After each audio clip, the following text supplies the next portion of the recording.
Hello friends, how are you?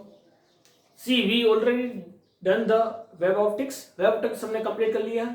Now we starting our new chapter, chapter number 14, class 12 का 14 chapter. That is semiconductor electronics.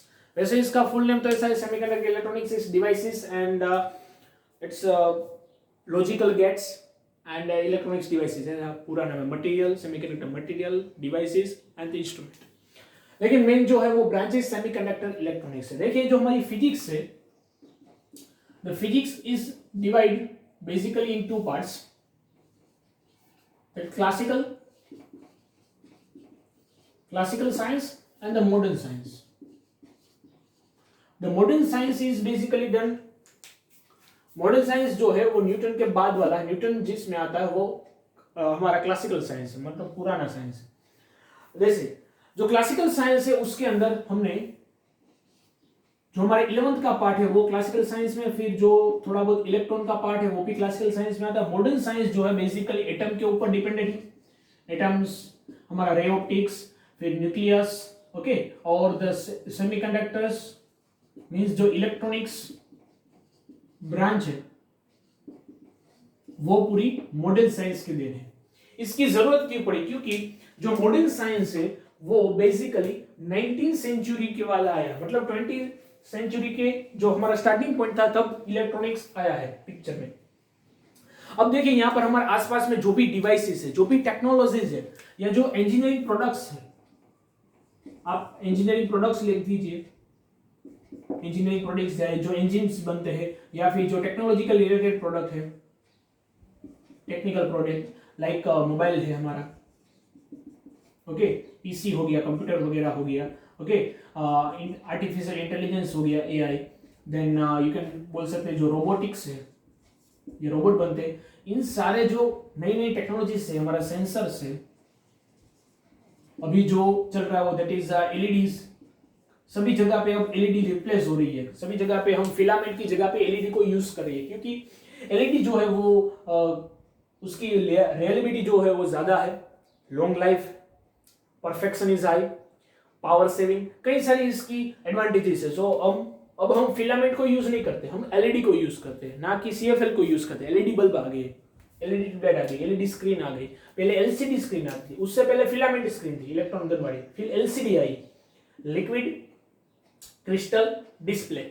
ये LCD थी पहले के जमाने में. एलसीडी टीवी आते थे, अभी भी एलसीडी आते हैं कई सारे कंप्यूटर वगैरह में, या फिर जो हमारे सेंसर या फिर टेक्नोलॉजिकल कुछ इंस्ट्रूमेंट होते हैं उसमें एलसीडी होती है. लेकिन ज्यादातर हम एलईडी को यूज करते हैं, क्योंकि एलईडी जो है वो मोर प्रिफरेबल है, आसान है, और इसकी जो एफिशिएंसी है वो भी इससे ज्यादा है. आजकल के आपके टीवी को देखिए तो टीवी जो है उसका रेट कम हो चुका है पहले के हिसाब से, और अच्छी और बढ़िया क्वालिटी वाले और बड़ी स्क्रीन वाले एलईडी भी आपको दिख जाएंगे, एलईडी टीवी दिख जाएंगे, क्योंकि ये जो है रियलेबल हो चुका है. This all thing is because of the semiconductors. ये सारा कुछ हो पाया है बिकॉज ऑफ द सेमीकंडक्टर. जो सेमीकंडक्टर है वो 90s के बाद ज्यादा ही कुछ पिक्चर में आ चुका है. इससे पहले भी था, लेकिन 1990 के बाद जब अब हम सेमीकंडक्टर को दूसरे मेटल, नॉन मेटल के साथ मिक्स करने लगे, उसकी एप्लीकेशन बढ़ाने लगे, जब कंपाउंड सेमीकंडक्टर बनाने लगे, तब इसकी जो एप्लीकेशन है वो बढ़ गई है. So semiconductor is a very important topic for all over the chapters. Semiconductor जो है जितने भी हमारे चैप्टर है उसमें से मैं बोलूं तो ये लेटेस्ट है. भले लास्ट चैप्टर आता है, 14 chapter is the last chapter of our syllabus, लेकिन लास्ट चैप्टर में आता है, फिर भी ये इंपॉर्टेंट इसलिए क्योंकि ये लेटेस्ट टेक्नोलॉजी पे बेस है. आई बात समझ में? अभी जो टेक्नोलॉजीज हो रही है उस टेक्नोलॉजी सेमीकंडक्टर पे चल रही है. सारी टेक्नोलॉजी जो भी आपकी लेटेस्ट टेक्नोलॉजी आती है, 90 to 95% टेक्नोलॉजी में सेमीकंडक्टर का इस्तेमाल होता है. क्यों? वो भी हम पढ़ते जाएंगे जब चैप्टर पढ़ेंगे, चैप्टर शुरुआत करें. देखिए बेसिकली अगर मीटर को देखें तो मीटर जो है वो 3 तरीके से हम डिवाइड कर सकते हैं मीटर को. एक तो होता है कंडक्टर्स. जनरली मेटल जो है वो कंडक्टर्स होती है. ये सुनो, मेटल्स आर जनरली कंडक्टर्स. फिर होता है the second part is insulator, non metals या इंसुलेटर. और जो थर्ड डिवीजन है that is a semiconductor.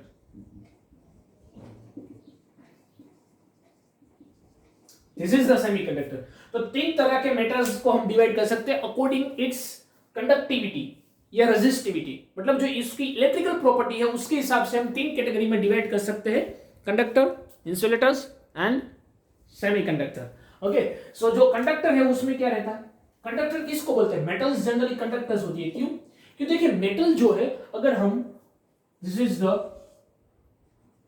Nucleus, उसके ऑर्बिट में रह सकता है, इससे इलेक्ट्रॉन ऐसे मूव करता है उसके ऑर्बिट में, सेंटर में क्या रहता है, न्यूक्लियस। ओके, न्यूक्लियस में पॉजिटिव चार्ज रहता है, all protons are present in the nucleus, लेकिन इलेक्ट्रॉन जो है वो पेरिफेरी में मूव करता है ऑर्बिट के अंदर। तो हमें पता है फर्स्ट के अंदर 2, उसके बाद 8, उसके बाद 8, कुछ इस तरह से नंबर ऑफ इलेक्ट्रॉन प्रेजेंट रह सकते हैं अलग अलग ऑर्बिट्स में। अब देखिए जो मेटल्स होता है ना, मेटल्स के अंदर जो होता है कंस्ट्रक्शन, उसके अंदर फ्री इलेक्ट्रॉन्स होते हैं, इसलिए वो गुड कंडक्टर्स है। फ्री इलेक्ट्रॉन कैसे होंगे, क्योंकि उसकी जो लास्ट ऑर्बिट होती है, लास्ट ऑर्बिट के अंदर 1, 2 या 3 इलेक्ट्रॉन्स रहते हैं। देखिए अगर ऑर्बिट को फुलफिल करना हो तो आपको मिनिमम 8 इलेक्ट्रॉन चाहिए, लेकिन उसकी लास्ट ऑर्बिट में 1 रहते या 2 रहते या 3 रहते, मतलब जो वैलेंस इलेक्ट्रॉन है वो 1, 2 या 3 रहते हैं।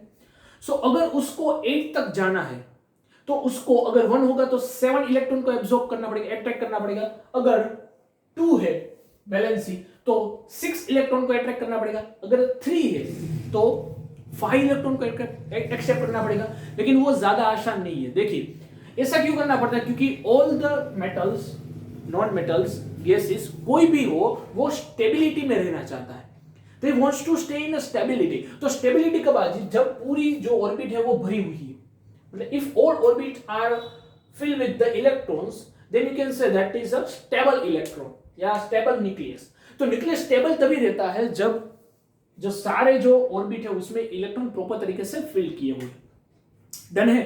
तो 2, 8, 8 कुछ इस तरह से फिल किया जाता है। केमिस्ट्री में आप पढ़े होंगे, पता होगा कि फर्स्ट ऑर्बिट में 2 आ सकते हैं, सेकंड में 8, उसके बाद 8। अगर उससे कम है तो ऑर्बिट स्टेबल नहीं होती, तो अनस्टेबल हो जाती है। इसलिए मेटल जो है वो भी स्टेबिलिटी चाहते हैं, तो उसकी आउटर ऑर्बिट में 1, 2 या 3 होते तो वो क्या कर देते, 1 इलेक्ट्रॉन, 2 इलेक्ट्रॉन या 3 इलेक्ट्रॉन, जो भी इलेक्ट्रॉन है उसको डोनेट कर देते। सपोज एग्जांपल देखें, सो जो Na+ है वो क्या है, सोडियम है, उसके अंदर 1 इलेक्ट्रॉन ज्यादा है क्योंकि उसकी 11 है टेंडेंसी, सो उसका नंबर, एटॉमिक नंबर 11 है। सो 2 + 8 10 हो गया, 1 इलेक्ट्रॉन इज रिमेनिंग, तो वो डोनेट कर जाएगा।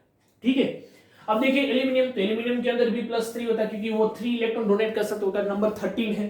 सो 10 तो स्टेबल है, 3 जो इलेक्ट्रॉन था वापस वो इलेक्ट्रॉन की ऑर्बिट है वो एम्प्टी ऑर्बिट है, रिफिल हुई नहीं है, सिर्फ 3 इलेक्ट्रॉन है, कैपेसिटी 8 की है लेकिन 3 इलेक्ट्रॉन ही है, तो वो 3 इलेक्ट्रॉन को डोनेट करके स्टेबल हो जाएगा। आई बात समझ में? लेकिन जो हमारे सेमीकंडक्टर्स है वो कौन है, देखिए सिलिकॉन और germanium, this are the semiconductors. ये सेमीकंडक्टर की एग्जांपल है। अगर सिलिकॉन की बात करो तो 14 उसका एटॉमिक नंबर है, 14 एटॉमिक नंबर है। तो क्या होगा, फर्स्ट में 2, सेकंड में 8, 2 and 8 10 और 4 रिमेनिंग, तो थर्ड ऑर्बिट में कितना इलेक्ट्रॉन है, 4। अब देखिए 4 वाला इलेक्ट्रॉन, 4 इलेक्ट्रॉन से अगर इस ऑर्बिट को स्टेबल होना हो तो 8 तक जाना पड़ेगा। तो 2 तरीका है, या तो ये 4 को डोनेट कर दे तो 2 and 8 हो गया, स्टेबल हो गया, या फिर जो ये एम्प्टी ऑर्बिट है उसमें 4 इलेक्ट्रॉन को एक्सेप्ट कर ले। तो देखिए इसके सेमीकंडक्टर के पास 2 चांसेस है, सेमीकंडक्टर डोनर भी बन सकता है, it can be become a donor, और एक्सेप्टर्स भी बन सकता है। आई बात समझ में? डोनेट भी कर सकता है और एक्सेप्ट भी कर सकता है, इलेक्ट्रॉन को डोनेट भी कर सकता है, एक्सेप्ट। मेटल है वो डोनेट ही करेंगे, एक्सेप्ट नहीं कर सकते। आई बात समझ में? वो अपने 1 इलेक्ट्रॉन, 2 इलेक्ट्रॉन या 3 इलेक्ट्रॉन को डोनेट कर देंगे। सो मेटल जो होते हैं वो जनरली कंडक्टिंग मटेरियल होते हैं क्योंकि वो इलेक्ट्रॉन को अट्रैक्ट नहीं करते, इलेक्ट्रॉन को जो है वो आसानी से डोनेट कर देते हैं, इसलिए उसकी कंडक्टिविटी ज्यादा रहती है। सेमीकंडक्टर जो है वो डोनेट भी कर सकता है और एक्सेप्ट भी कर सकता है। आई बात समझ में? क्योंकि उसके अंदर 4 इलेक्ट्रॉन की वैकेंसी भी है और वैकेंट 4 इलेक्ट्रॉन भी है। सो ये यूनिक प्रॉपर्टी है सेमीकंडक्टर, इसलिए इसके एप्लीकेशन ज्यादा है। अगर आप देखिए, अगर आपको डोनेट करना हो तो मेटल को यूज करना पड़ेगा, अगर सबको आपको इलेक्ट्रॉन को एक्सेप्ट करना है तो आपको क्लोरीन या फ्लोरीन जैसे जो हमारे गैसेस है उसको इस्तेमाल करना पड़ेगा। लेकिन अगर आपने सेमीकंडक्टर ले लिया तो ये दोनों का काम कर सकता है। आप चाहे तो इलेक्ट्रॉन को एक्सेप्ट भी कर सकता है, अगर आप चाहे तो इलेक्ट्रॉन को डोनेट भी कर सकता है। This is the why the semiconductor is more used in today's application, क्योंकि अब मल्टीप्लिकेशन का जमाना है। देखिए हम मोबाइल फोन को पहले जमाने में देखिए, टेलीफोन को सिर्फ एक ही एप्लीकेशन थी कॉलिंग के लिए, उससे पहले भी अगर बात करें तो एक ही एप्लीकेशन थी। आप यहां से बोलते वो वहां से सुन पाते, फिर वहां से बोलते आप सुन पाते, दोनों एक साथ नहीं सुन सकते थे, वोकी टोकी के जैसा ही। आई बात समझ में? तो सेमीकंडक्टर की वजह से आज कुछ चीज आसान हो गई है। अब देखिए अभी मोबाइल फोन से हम कई सारे चीज कर सकते हैं। पहले सिर्फ बातचीत ही होती थी, फिर उसके अंदर कैमरा आ गया, फिर उसके अंदर एक गेम्स वगैरह आ गई। आई बात समझ में? अब तो प्रोसेसर भी मोबाइल के अंदर आता है, उसकी स्क्रीन बड़ी होगी, पहले स्क्रीन नहीं थी। डन है? तो ये धीरे धीरे धीरे धीरे जो इसका इवोल्यूशन हुआ, जो हमारी नीड बढ़ी, उसी तरह से टेक्नोलॉजी भी बढ़ी, और टेक्नोलॉजी की इंक्रीज हुई, उसी हिसाब से हमने रिसर्च किया, तो सेमीकंडक्टर जो है वो हमें बहुत ही यूज में आया। अब देखिए कोई भी आपने सर्किट देखा हो, मोबाइल फोन, कैमरा, कंप्यूटर या जो भी इलेक्ट्रॉनिक्स डिवाइसेस है, इलेक्ट्रॉनिक्स डिवाइसेस खास करके जो इलेक्ट्रॉनिक्स डिवाइसेस है, उसके अंदर आपने एक ब्लू रंग का मदरबोर्ड देखा हो या ग्रीन कलर का, ये ब्लू कलर का एक ऐसा मदरबोर्ड होता है। उसके अंदर हम क्या करते हैं, ग्रीन कलर का या रेड कलर का मदरबोर्ड होता है। देखिए इसमें अगर आपको दिख रहा हो तो इसमें छोटा सा है, ये वैसे तो रेगुलेटर है, हमारे जो फैन होता है उसका फैन का रेगुलेटर है वैसे तो रेगुलेटर के अंदर अगर आपको यहां पर दिख रहा हो तो ये ग्रीन सी चिप है। ओके, ये ग्रीन चिप है, दिख रहा? सो जो ये ग्रीन चिप है, इस तरह से बड़ी सी ग्रीन चिप होती है। यहाँ पर तो कई सारे इंस्ट्रूमेंट है, ये कैपेसिटर है बाय द वे, और ये हमारा रेगुलेटर है। Okay, this is the register, यहाँ पर रजिस्टर है, ये भी रजिस्टर है, जो आएंगे तब हम बता देंगे। ठीक है, so this the simple circuit. अखर यहाँ से देखिए ये कुछ इस तरह से दिख रही है आपको, ग्रीन छोटी सी ग्रीन प्लेट। उस तरह से जो मदरबोर्ड होता है या फिर कोई भी आपने इंस्ट्रूमेंट देखा हो, खास करके इलेक्ट्रॉनिक्स डिवाइसेस, मोबाइल में भी होता है, कंप्यूटर में भी होता है, स्मार्ट वॉचेस में भी होता है, टेलीफोन मतलब जो लैंडलाइन वगैरह उसमें नहीं होता, उसमें छोटी सी चिप रहती, मगर जो वोकी टोकी होता है उसमें भी होता है। तो देखिए उसमें मदरबोर्ड होता है, उसमें ऐसी चिप्स लगी हुई होती है छोटी छोटी, जिसको इंटीग्रेटेड सर्किट्स बोलते हैं, आईसीज वगैरह। कई बार अगर आपने सुना होगा कि कंप्यूटर की आईसी चली गई है इसलिए उसको रिप्लेस करना पड़ेगा, या मदरबोर्ड खराब हो गया उसको रिप्लेस करना पड़ेगा, लैपटॉप वगैरह में भी आता है। तो ये आईसीज जो है उसके अंदर क्या होता है, अलग अलग जो हमारी एप्लीकेशन है, अलग अलग जो हमारी नीड्स है, उसके लिए उसमें डिवाइसेस फिट किए, छोटे छोटे devices, very little devices is connected in this ICs, और वो किससे बने हुए हैं? सेमीकंडक्टर से। ये बात समझ में? सेमीकंडक्टर से ही सारे बनते हैं। तो ये सारी वाइड एप्लीकेशन है। So this chapter is very much important, easy भी है, इंटरेस्टिंग भी है, एंड जो इसमें रिसर्च करना चाहे वो भी कर सकता है। ऐसा जरूरी नहीं कि इंजीनियरिंग को ही पढ़ना है, डॉक्टर वाले को ही पढ़ना है, ए ग्रुप बी ग्रुप, ऐसा कुछ चीज नहीं है। कॉमन मैन भी इसको पढ़ सकता है, क्योंकि जो इस जमाने का अगर आप बोले कोई चैप्टर होगा तो ये हो सकता है। ये बात समझ में? ओके, सो इस चैप्टर की हम शुरुआत करते हैं। पहले सेमीकंडक्टर के बारे में हमने इंट्रोडक्शन ले लिया कि ये चैप्टर के बारे में क्या पढ़ने वाले हैं, किस तरह से पढ़ने वाले। अब थोड़ा सा सेमीकंडक्टर क्या है, थोड़ा सा हम ये पढ़ लेते हैं कि सेमीकंडक्टर क्या है। ओके, सो उसको डिस्कस करते हैं। What is the semiconductor?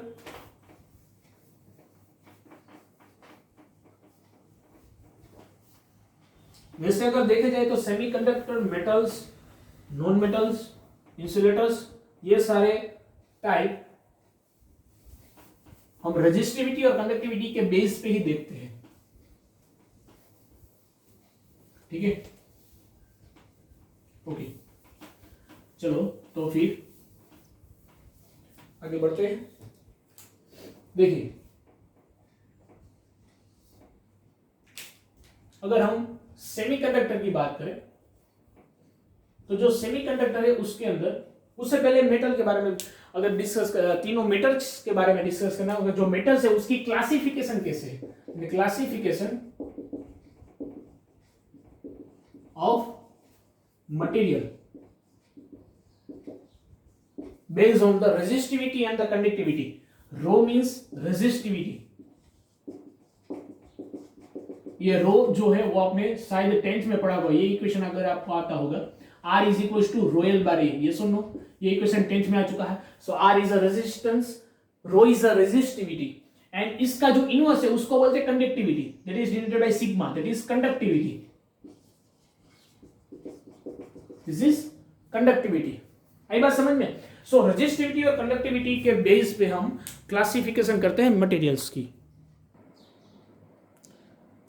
Here is the classification of the metals based on this resistivity and the conductivity. देखिए जो कंडक्टर्स रहता है उसकी रेजिस्टिविटी ज्यादा रहती है या कम रहती है? ऑफ कोर्स कम रहती है ना, क्योंकि रेजिस्टिविटी अगर उसकी ज्यादा रहेगी तो उसको गुड कंडक्टर कैसे बोला जाएगा? The metals are good conductors. जो मेटल्स होते हैं वो अच्छे कंडक्टर्स होते हैं। मेटल्स जो होते हैं वो अच्छे कंडक्टर्स होते हैं, क्यों? क्योंकि मेटल के अंदर फ्री इलेक्ट्रॉन होते हैं ना, so the conductivity of the metals is high, उसकी कंडक्टिविटी जो है वो सबसे हाई रहती है, और रेजिस्टिविटी जो है वो सबसे लो रहती है। तो यहां पर देख सकते हैं रेजिस्टिविटी है 10 to the power -2 to 10 to the power -8, तो रेजिस्टिविटी लो हो गई ना, एंड कंडक्टिविटी जो है वो हाई है। कंडक्टिविटी किसको बोलते हैं? क्योंकि कितने ज्यादा अच्छी तरीके से इलेक्ट्रॉन पास हो सकते हैं उसको कंडक्टिविटी बोलेंगे। तो रेजिस्टिविटी क्या होती है कि कितने इलेक्ट्रॉन की जो स्पीड है वो डिक्रीज होती है, मतलब दोनों उल्टा सुलटा है, दोनों जो है वो इनवर्सली प्रोपोर्शनल है। The rho is inversely proportional to sigma, तो कोई दिक्कत वाली बात नहीं है, सिर्फ आपको रो याद रखना है, उसका इन्वर्ट कर दो वो सिग्मा हो जाएगा। ओके, मेटल्स जो होता है उसकी रेजिस्टिविटी लो, कंडक्टिविटी हाई। उससे उल्टा होता है इंसुलेटर में। इंसुलेटर जो है उसकी रेजिस्टिविटी हाई रहती है क्योंकि वो करंट को पास नहीं कर पाता ना। So 10 to the power 11 to 10 to the power 19 इसकी रेजिस्टिविटी है, तो very high resistivity. Resistivity high होगी तो कंडक्टिविटी कैसी होगी? लो, ऑफ कोर्स, तो कंडक्टिविटी इज लो। हमें बात करनी है सेमीकंडक्टर्स के बारे में। अब देखिए जो सेमीकंडक्टर है कुछ इस दोनों के बीच में आते हैं। इसकी जो रेजिस्टिविटी है, रेजिस्टिविटी ऑफ द कंडक्टर्स जो है वो मेटल जो होता है उससे ज्यादा होती है, मेटल से ज्यादा और इंसुलेटर से कम रहती है। सो रेजिस्टिविटी जो है इसकी वैसे बोल सकते हैं that greater than metals and less than insulator, और उससे वाइस वर्सा होगा इसकी कंडक्टिविटी जो है वो मेटल से कम रहती है और इंसुलेटर से ज्यादा रहती है। सो मेटल से कम रहेगी और इंसुलेटर से ज्यादा रहेगी। आई बात समझ में? So this is the classification based on the resistivity and the conductivity of the metals. Generally 3 parts में डिवाइड करते हैं। मेटल जो है उसको हम कंडक्टर्स भी बोल सकते हैं, लेकिन कंडक्टर ही मेटल्स होते हैं, इसलिए मेटल बोले या कंडक्टर्स बोले दोनों एक ही हो गया। डन है? सो ये नोट डाउन कर सकते हैं, ये डेटा है कुछ जो टेक्स्ट में भी दिया हुआ है। Here you can see this is the classification of semiconductors। जो हमारे सेमीकंडक्टर है उसकी ये क्लासिफिकेशन है। देखिए there is a फर्स्टली क्या हम यूज करते थे, 2 ही सेमीकंडक्टर थे जिसको बोलते हैं सिलिकॉन और जर्मेनियम। सिलिकॉन और जर्मेनियम 2 ही सेमीकंडक्टर्स थे, उसको हम बोलते थे एलिमेंट्री सेमीकंडक्टर्स या फिर प्राइमरी सेमीकंडक्टर्स बोल सकते हैं, क्योंकि सबसे पहले यही हमें यूज में आया था। और ये ऐसे सेमीकंडक्टर्स है जो इजीली अवेलेबल है, नेचर से मिल सकते हैं। सिलिकॉन जो है वो सिलिका तो हमारे चारों ओर रहती है, ओके, मिट्टी से हमें मिल सकती है, और जर्मेनियम है वो भी हमें अच्छी तरह से अवेलेबल है। सो सिलिकॉन एंड जर्मेनियम जो नेचर से डायरेक्ट मिल जाते हैं, पहले के जमाने में वो यूज करते हैं। जब लेटेस्ट टेक्नोलॉजी बढ़ी, जब एप्लीकेशन बढ़ी, मल्टीटास्किंग बढ़ा, इससे उसे हमें और सेमीकंडक्टर की जरूरत पड़ी, तो हमने क्या किया, तो हमने कंपाउंड सेमीकंडक्टर्स बनाए। ओके, 1990 के बाद अगर रिसर्च देखें तो ये सारे रिसर्च हुए। 1990 के बाद ये सारा दौर चला है कि जो रिसर्च हुए उससे हमें कई सारे प्रकार के सेमीकंडक्टर्स बनाने लगे। हम इनऑर्गेनिक से भी सेमीकंडक्टर्स बनाने लगे और ऑर्गेनिक पॉलीमर से भी बनाने लगे। सो इनऑर्गेनिक से हमने ये सारे सेमीकंडक्टर्स बनाए हैं। ओके, सीडीएस हो गया या जीएस हो गया, इंडियम पी हो गया। देन ऑर्गेनिक से ये एंथ्रासिन है, और जो और ऑर्गेनिक पॉलीमर्स है, मतलब जो पॉलीमर्स की लाइन बना दी हमने सेमीकंडक्टर को यूज करते हैं, तो ये पॉलीपाइरोल है या पॉली एनिलिन है, ये सारे जो एग्जांपल्स है वो ऑर्गेनिक पॉलीमर्स के हैं। तो ये सारा डेटा दिया हुआ है। द सेमीकंडक्टर बेसिकली हम जो डिस्कस करने वाला है इस चैप्टर में वो मोस्टली इसके बारे में डिस्कस करेंगे। सिलिकॉन एंड जर्मेनियम जो प्राइमरी सेमीकंडक्टर्स है वही, ओके। और ये प्योर भी हो सकते हैं, इम्प्योर भी हो सकते हैं, उसमें इम्प्योरिटी भी होती है। तो उसके बारे में डिस्कस करेंगे। तो this is the classification of semiconductor. अब ये पढ़ते हैं कि ये सिलिकॉन या जर्मेनियम कैसे वर्क करते हैं, सिलिकॉन और जर्मेनियम की कैसे उसका स्ट्रक्चर कैसे होता है, कैसे उसको सेमीकंडक्टर, ये सेमीकंडक्टर है तो सेमीकंडक्टर की तरह क्यों वर्क करते हैं, ओके, उसके बारे में डिस्कस करते हैं। तो पहले ये नोट डाउन कर लीजिए बुक में से। Now we discuss the what is the structure of the silicon। देखिए, या फिर ऐसा भी बोल सकते हैं कि सिलिकॉन जर्मेनियम जो हमारे प्राइमरी सेमीकंडक्टर्स है उसका स्ट्रक्चर कैसा है। देखिए, जो सिलिकॉन है उसका नंबर क्या है, एटॉमिक नंबर 14, यस और नो, उसका एटॉमिक नंबर 14 है। अगर उसकी हम इलेक्ट्रॉन कॉन्सेंट्रेशन देखें तो किस तरह से होता है, कुछ इस तरह से 1s2 2s2 2p6 3s2 3p2, ये सुनो, फर्स्ट ऑर्बिट में 2, उसके बाद 8 और उसके बाद 8 आना चाहिए, लेकिन इसके बाद तो 14 ही नंबर है, तो 10 तो यहां तक आ गया, रिमेनिंग 4 इलेक्ट्रॉन कुछ इस तरह से आ जाएंगे। अगर जर्मेनियम के देखें तो कुछ इस तरह से आएगी 1s2 2s2 2p6 3s2 3p6, उसके बाद 3d10 आएगा एंड 4s2 4p2, डन है। देखिए, दिस इज 2 + 2 4 6 10 12 18 10 28 28 + 2 30 एंड 30 + 2 32 हो गया 32, इसका नंबर 32 है। अब देखिए, इन दोनों के अंदर कुछ सिमिलैरिटीज है। देखिए, यहां पर जो p ऑर्बिट है वो एम्प्टी है, p ऑर्बिट की जो मैक्सिमम कैपेसिटी है वो 6 इलेक्ट्रॉन्स की है, लेकिन यहां पर 2 ही है, यहां पर भी 2 है, तो 4 इलेक्ट्रॉन रिमेनिंग है, ये सुनो। तो इससे बोल सकते हैं here for silicon and germanium, silicon और जर्मेनियम है उसकी जो लास्ट ऑर्बिट है वो लास्ट ऑर्बिट में सिर्फ 4 इलेक्ट्रॉन्स है, तो 4 वैलेंस इलेक्ट्रॉन्स हो गए, 4 वैलेंस इलेक्ट्रॉन, ये सुनो, 4 इलेक्ट्रॉन्स कैसे हो गए, वैलेंस इलेक्ट्रॉन्स हो गए। तो ये 4 वैलेंस इलेक्ट्रॉन है वो स्टेबल नहीं रह सकते, आइदर उसको डोनेट करना पड़ेगा या फिर उसको 4 एक्स्ट्रा इलेक्ट्रॉन एक्सेप्ट करना पड़ेगा, तो ही वो स्टेबल रह सकते, क्योंकि स्टेबिलिटी के लिए जो लास्ट ऑर्बिट है वो थर्ड वाली ऑर्बिट में, पी ऑर्बिट में कम से कम नए 4 आने चाहिए, तभी वो बैलेंस हो सकता है। मतलब इन दोनों को मिला के 8 होने चाहिए। यहां पर तो 2 आ गया, लेकिन यहां पर 4 रिमेनिंग है, यहां पर भी 2 आ गया, लेकिन यहां पर 4 रिमेनिंग है। तो देखिए, अगर 4 इलेक्ट्रॉन कहीं से आ जाते हैं या फिर ये 4 इलेक्ट्रॉन को डोनेट कर देता है, तो ही ये सेमीकंडक्टर जो है वो, या फिर जो ये मेटल बोले, जो ये हमारा सिलिकॉन बोले या जर्मेनियम बोले, वो स्टेबल रह सकता है। अभी तो अनस्टेबल ही है। तो इसलिए जो सेमीकंडक्टर है, जो हमारा ये सिलिकॉन या जर्मेनियम जो होता है, वो क्या करता है, वो कोवेलेंट बॉन्ड बना देता है,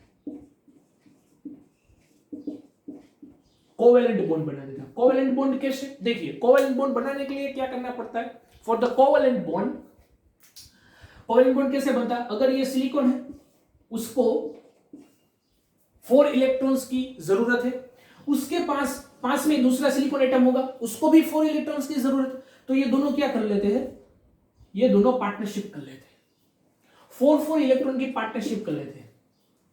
लेकिन अगर ऐसा भी हो सकता है इसके 4 इलेक्ट्रॉन, इसको 4 इलेक्ट्रॉन मिल जाए, लेकिन सिलिकॉन ऐसा नहीं करता। सिलिकॉन क्या करता है, जो सिलिकॉन है वो कुछ इस तरह से, सपोज यहां पर सिलिकॉन है, तो अपने पास वाले 4 सिलिकॉन के साथ एक इलेक्ट्रॉन की पार्टनरशिप करता है।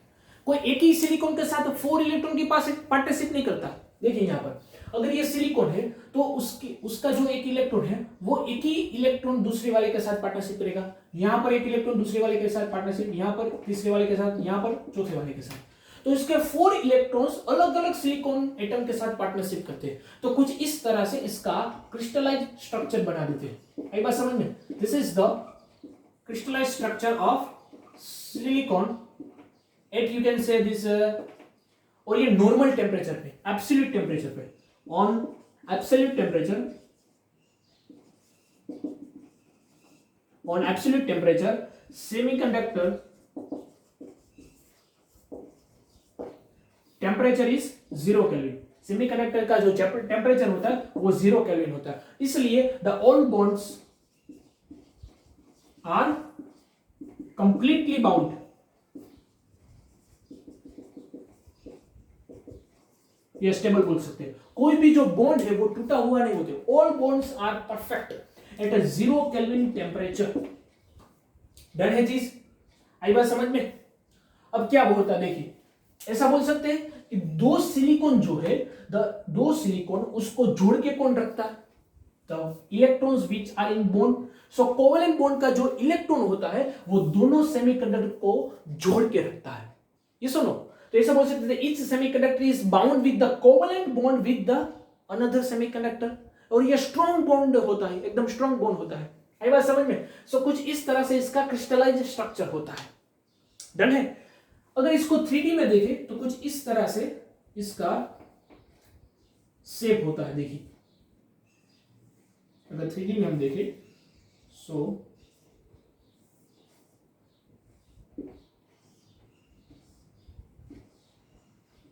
सपोज ये 3D का एटम हो गया, 3 डायमेंशनल।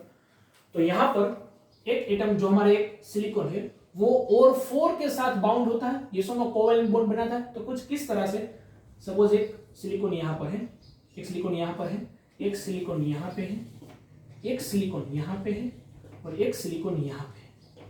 इन सारे सिलिकॉन के साथ ये कोवेलेंट बॉन्ड में हो जाता है, यहां से यहां से यहां से और यहां से। आई बात समझ में। कुछ इस तरह से ये कोवेलेंट बॉन्ड बना देता है। तो इसको हम, इसके जैसे बॉन्ड को हम बोल देते हैं डायमंड शेप। इसको क्या बोलेंगे, डायमंड शेप बोलेंगे। ओके, कुछ ये डायमंड जैसा दिख रहा है तो इसको हम बोलते हैं डायमंड क्रिस्टल से। क्या बोलेंगे, देखिए कुछ इस तरह से ये बॉन्ड बन जाते हैं, तो इसको बोलते हैं डायमंड शेप, ये diamond crystal, diamond crystal structure बोलते हैं। Okay, so diamond crystal structure जैसा इसका सिलिकॉन का स्ट्रक्चर रहता on a absolute temperature, 0 kelvin वाला है। ओके, कुछ सारे बॉन्ड्स जो है थे वो एक्यूरेट कुछ इस तरह से दिखते हैं। अगर टेम्परेचर बढ़ता है तो चेंज होता है, वो क्या है वो इसके बाद हम देख लेंगे। तो ये बात समझ में आई। तो ये सारा सिलिकॉन का था, या सेमीकंडक्टर, प्योर जो सेमीकंडक्टर्स है वो किस तरह से अपना कोवेलेंट बॉन्ड बनाते हैं और किस तरह से स्टेबल रहते हैं, वो इसके बारे में था। आगे बात समझ में। ओके, ठीक है।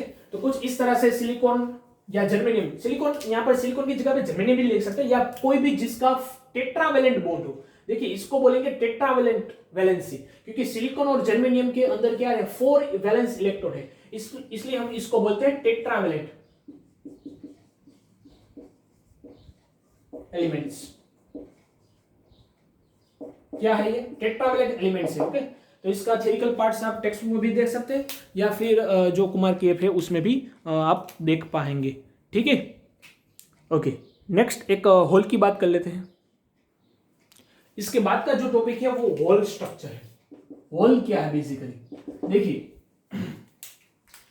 हमने ये बोला था ये एब्सोल्यूट टेम्परेचर पे, नॉर्मल टेम्परेचर पे सारे जो बॉन्ड्स है वो क्लियर इस तरह से होते हैं, कोई भी बॉन्ड टूटा हुआ नहीं है, there is a unbreakable bond is present in the crystallized structure. लेकिन अगर हम रूम टेम्परेचर की बात करें, मतलब रूम टेम्परेचर मतलब कितना, 27 डिग्री, ये सुनो। सो अगर 27 डिग्री सेल्सियस की बात करें, मतलब 27 डिग्री सेल्सियस होगा तो वो 300 केल्विन हो जाएगा, ये सुनो। तो अगर रूम टेम्परेचर पे ये सारे जो कोवेलेंट बॉन्ड्स है वो क्रिस्टल में परफेक्टली तरीके से नहीं रहते, कुछ ना कुछ बॉन्ड टूट जाते हैं। क्यों टूटते हैं कि देखिए 11th में हमने एक इक्वेशन पढ़ा था, that is energy is equal to 3/2 KVT. ये सुनो, मतलब जो एनर्जी है वो टेम्परेचर से चेंज होती है। Energy is proportional to temperature, अगर टेम्परेचर बढ़ेगा तो एनर्जी भी बढ़ेगी। तो क्या हुआ, पहले 0 केल्विन था एब्सोल्यूट टेम्परेचर, अब टेम्परेचर हो गया 300 केल्विन। देखिए 0 केल्विन से 300 केल्विन, तो नॉर्मल टेम्परेचर नहीं है ना, रूम टेम्परेचर पे इसकी एनर्जी, जो इलेक्ट्रॉन है उसकी एनर्जी बढ़ जाएगी। सो इलेक्ट्रॉन इज एक्साइटेड, इलेक्ट्रॉन जो है वो एक्साइटेड हो जाएंगे, और इलेक्ट्रॉन की एनर्जी जो है वो इंक्रीज हो जाएगी। अगर एनर्जी की एक्साइटेड हो जाएगी, इलेक्ट्रॉन की एनर्जी इंक्रीज हो जाएगी, तो वो क्या करेंगे, वो जो यहां पर बॉन्ड है वो बॉन्ड तोड़ के बाहर निकल जाएंगे, इलेक्ट्रॉन्स बाहर निकल जाएंगे। अगर इलेक्ट्रॉन बाहर निकल गए तो वो यहां पर स्पेस क्रिएट हो जाएगी। तो ये जो स्पेस है उसी को हम बोलते हैं होल। और जो ये बाहर निकल गया इलेक्ट्रॉन जो बाहर निकल गया, इस वाले इलेक्ट्रॉन को बोलेंगे हम फ्री इलेक्ट्रॉन्स। आई बात समझ में? What is the hole? देखिए, in a normal temperature or in a room temperature, the silicon in a silicon atom, the covalent bond is break because of the electron energy is increase due to the temperature is increased. अगर temperature increase हुआ, electron की energy increase हो गई, electron की energy increase हो गई, so that's why this electrons is come out from this bond and bond से बाहर निकल जाते हैं, बॉन्ड को तोड़ देते हैं। So here also we can say excited electron break the bond, covalent bond, and become a free electron and become free electrons. So on a space of electron, hole is created. क्या create होता है? Hole create होता है, क्योंकि वहां पर space है तो स्पेस को क्या बोलेंगे? होल बोलेंगे। अब देखिए, ये होल है, उसकी टेंडेंसी क्या होगी? कंपलसरी है ना, सिलिकॉन को 4 तो इलेक्ट्रॉन चाहिए, तो ये यहां पर तो इलेक्ट्रॉन रिमेनिंग है, तो इसकी इंटेंसिटी क्या होगी? वो इसकी फंक्शन कैसा होगा? इसकी जो ये होल है उसका नेचर कैसा होगा? वो इलेक्ट्रॉन को अट्रैक्ट करना चाहेगा ना, क्योंकि अगर इलेक्ट्रॉन यहां पर आएगा तो वापिस से बॉन्ड कंप्लीट हो गया। सो ये होल है, होल का नेचर क्या है? Hole nature is to attract